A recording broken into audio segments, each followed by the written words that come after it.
today I'm going to be analysing the poem To the Night. This poem can have two meanings. The one is that somebody is waiting for the night to come because that's when their creativity comes alive, when they feel they're most creative and they do wonderful work. Or it could be about somebody who's waiting for the night to come because that's when they get to see their secret lover. The line "Spirit of the Night" is repeated many times throughout the poem, which gives it a lyrical effect. It's almost like that line is the chorus of a song. This line also has an exclamation point at the end of it, which emphasizes the speaker's excitement for the night to come. The poet then talks of the night bringing dreams of joy and fear and says that it is terrible and dear. This is a juxtaposition, showing that the night can bring either good or bad things. Then the poet goes on to describe the night's appearance as mantle grey and star enwrought, which is very effective because it's almost like a wizard's cloak that he's describing. So he's describing a wizard-like appearance.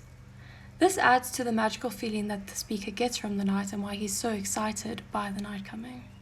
The poet is not a big fan of the day. He finds it very excruciating and tiring, which is why he asks the night to kiss her until she be wearied out, so that she gets tired, she is the day, we're personifying the day there, and that she leaves willingly so that the night can come. Then we see that the night wanders over the city, touching all with thine opiate wand.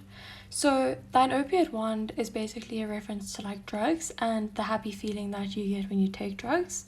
And it's saying that when the night comes over, the speaker feels as though the night touches him with an opiate wand and he gets this overwhelming sense of happiness or a feeling of being high because he's so happy that the night is coming, because he either gets to do amazing artwork or he gets to go see his lover. It's also important to note that previously we spoke about the night's appearance, which is like a wizard's cloak, and then here we talk of the opiate wand. So the night is personified almost to be like a wizard who has magical qualities about it. The speaker then emphasizes his disdain for the day by saying, "I sighed for thee." He describes the day as an unloved guest, lingering and weary, which all indicate that he does not like the day, that the day tires him out, and he uses personification to show this. The speaker then uses personification to personify the words death and sleep, and we can know this because he uses a capital letter when he writes them. So what he's trying to say here is that many people associate death and sleep with darkness that comes during the night. So now, since the speaker is begging for the night, many people might assume that he's just begging for sleep because he's tired out by the day, or many people might think that he's asking for death because he's depressed and that's what he thinks will happen in the nighttime. But then he says, "No, not thee," which indicates that he is not asking for sleep or for death or any of the normal things that people would ask for when the night comes, or anything that people associate with the nighttime and darkness.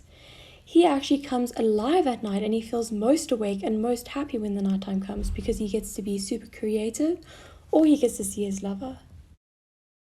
The speaker then says "soon, too soon," which refers to death. He is saying that if death comes, it is too soon. He is not ready to die. Then he says, "Sleep will come when thou art fled," which means that sleep will come only after the nighttime, after he has expressed his creativity and done his artwork. Then he refers to the beloved night, therefore again expressing and emphasizing his love and desire for the night to come. Then he says, "Come soon, soon," with an exclamation mark, and this line has been repeated, which emphasizes the speaker's desperate plea and begging for the night to come. Then, just for a bit of extra information and analysis of the poem that we didn't get to while going through it, there is sublime used, which is a word that's used to describe the simultaneous use of something being good and bad. So this is evident in the use of the words fear and joy and terrible and dear, used by the speaker to describe the night. So this poem is a lyrical poem, which is created by the repetition of specific phrases, such as "soon, come soon." So "to the night" is an example of an apostrophe because an apostrophe is a figure of speech where the speaker directly speaks to an inanimate, non-human object, which is the night.